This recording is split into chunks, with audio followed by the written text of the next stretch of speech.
अस्सलाम वालेकुम जनाब, मैं हूं शाहिद हुसैन। उम्मीद करता हूं आप सब खैरियत से होंगे। मेरा यूट्यूब चैनल और फेसबुक पेज देख रहे हैं। हम कराची की सियासत और एमक्यूएम के धड़ेबंदी और उसके बाद फिर बानी एमक्यूएम के से लेके मुख्तलिफ जो मामलात होते हैं, ख़ास तौर पर सिंध के शहरी इलाकों में मुझ समेत कराची में कई हमारे दोस्त हैं जो कि मुसलसल इशूज़ को हाईलाइट करते रहते हैं। कभी भी हमने ये तासुर नहीं दिया कि हम किसके काज को सपोर्ट कर रहे हैं। हम बुनियादी इशूज़ को हाईलाइट करते हैं और वो इशूज़ चाहे वो किसकी साइड के भी हों, हम कोशिश करते हैं कि आवाम को इस मामलात या इस किस्म के मामलात से बाखबर रखें।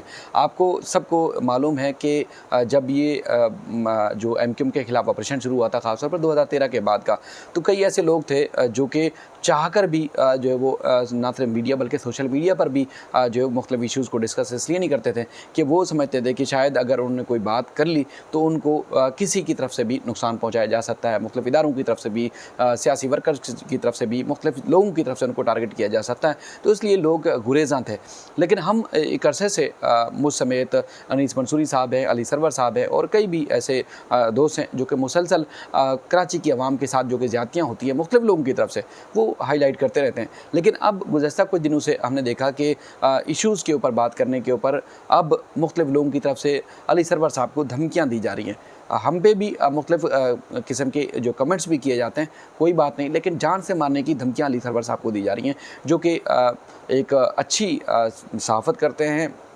ख़ास तौर पर कराची की और सिंध के शहरी इलाकों की आवाम के साथ जब वो ज़्यादती देखते हैं तो कई दफ़ा वो अपने जज्बात का भी इज़हार करते हैं, लेकिन बुनियादी तौर पर उनका मकसद सिर्फ़ और सिर्फ आवाम के जो हकूक़ हैं उनको पामाल ना होने दिया जाए, या उनके जो भी इशूज़ हैं, चाहे वो सियासी हैं, समाजी हैं या दीगर हैं, वो हाईलाइट करते रहते हैं। लेकिन उनकी जो तज़ियाती वीडियोज़ हैं यूट्यूब के ऊपर वो हमेशा डिस्कस करते हैं। शायद एमक्यूएम पाकिस्तान के कुछ लोग ऐसे हैं जो कि शायद शरपना पसंद अनासर भी हो सकते हैं, उनको नागवार गुजरी और उन्होंने ट्विटर के ऊपर स्पेस किया और स्पेस में उनको ना सिर्फ तज़हीक की, तज़लील की, बल्कि उनको जान से मारने की धमकियाँ भी दी।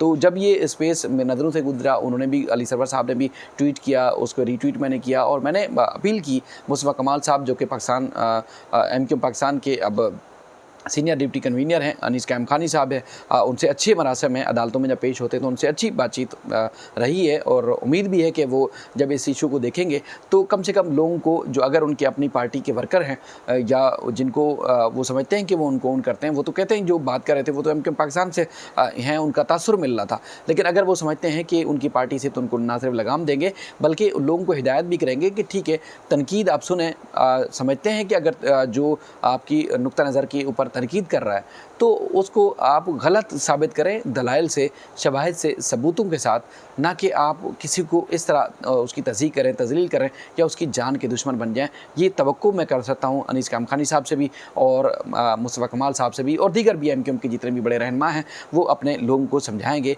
कि इस किस्म की जो है वो ट्विटर स्पेस और ओपन किस्म की धमकी ना दें, इससे गुरेज़ किया जाए। इससे अगर खुदा न खासा नुकसान कोई और पहुँचाता है तो इल्ज़ाम किसके ऊपर आएगा, ये आप ख़ुद अच्छे तरीके से जानते हैं। और इस किस्म की धमकी को लेके अब बहुत सारे लोगों ने बाकायदा तौर पर अब इस बात का भी इज़हार शुरू कर दिया है कि देखें जी, जो पाकिस्तान में मौजूद लोग थे वो इस किस्म की काम करते थे, यानी कि लोगों को हिरासा करते थे, मुख्तलिफ यानी कि तकरीब कारियाँ करते थे और उसके बाद फिर इल्ज़ाम लगता था अल्ताफ़ हुसैन के ऊपर। अब अल्ताफ़ हुसैन साहब से तो अलहदगी इख्तियार कर ली गई है। अब देखें असल ज़िम्मेदार कौन है, ये वो लोग हैं जो पाकिस्तान के अंदर मौजूद थे और अब भी हैं। अब ये खुद कर रहे हैं, यानी कि अब अल्ताफ़ हुसैन साहब से तो इनका ताल्लुक़ नहीं है, कराची के अंदर मौजूद हैं, तो अब खुद इनको आप समझ सकते हैं कि किस तरह की मज़ीद जो है वो लोग इनको तनकीद का निशाना बना रहे हैं कि बराह रास्त पहले भी ये खुद ज़िम्मेदार होते थे, नाम अल्ताफ़ हुसैन का आता था, अब ये खुद कर रहे हैं, अब अल्ताफ़ हुसैन के साथ तो नहीं है, तो फिर कौन ज़िम्मेदार है। तो बहरहाल ये ना सिर्फ सवाल का जवाब ढूंढा जाएगा बल्कि इसको, इनकी जो है वो बाज़पुर्स भी की जाएगी और इनको लगाम भी दी जाएगी। अच्छा जनाब, एक ख़बर है, दो ख़बरें इसके वीडियो में आपके सामने रखनी है। एक ख़बर ये है कि मीट दी प्रेस हुआ कराची प्रेस क्लब के ऊपर और सीनियर डिप्टी कन्वीनर, बल्कि कन्वीनर जो है खालिद मकबूल सदीकी साहब, उन्होंने वहाँ पर खिताब किया और 3-4 उन्होंने पॉइंट बड़े अहम रखे जो कि मैं समझता हूँ कि आप तक पहुँचने चाहिए।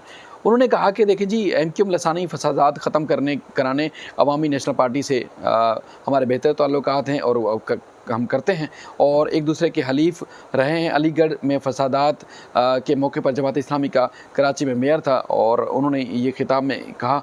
और एक और भी बड़ी जो दिलचस्प बात की वो ये की कि कराची में क्वेटा से ज़्यादा बलूच हैं, पिशावर से ज़्यादा पख्तून हैं, लड़काना से ज़्यादा सिंधी हैं और काबुल से ज़्यादा अफ़गान यहाँ कराची में आबाद हैं। और उसके बाद फिर कहा जाता है जी कराची की मर्दशुमारी जो है वो 1.5 करोड़ से ज़्यादा नहीं है, अवाम यहाँ ज़्यादा आबाद नहीं है।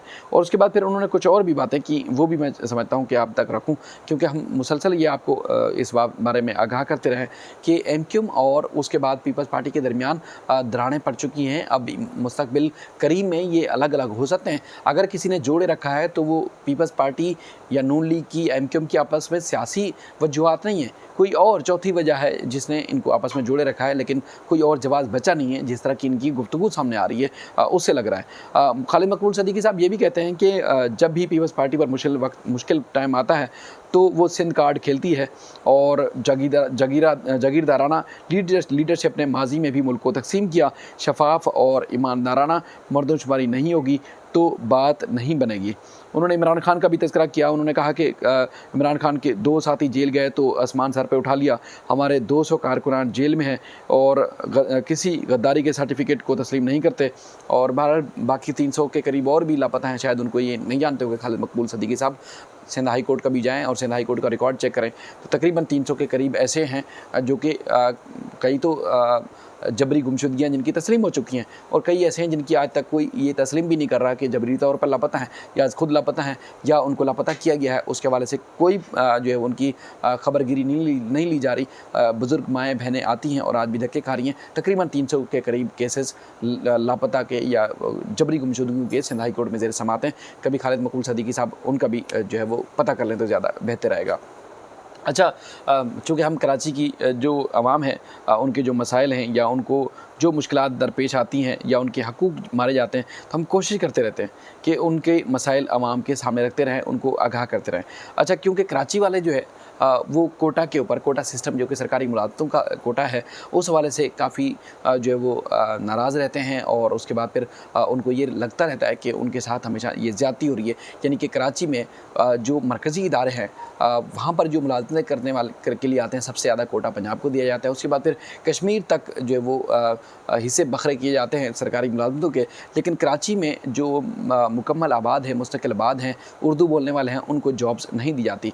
तो एक सर्कुलर बल्कि एक टेंडर जारी किया गया, एक अखबार में इश्तिहार लगाया गया, उसकी कटिंग मेरे सामने आई। तो उसमें जो है एक जो ट्विटर पे सारिफ हैं कैसर अली साहब, उन्होंने बाकायदा तौर पर इस मामले में ट्वीट भी किया।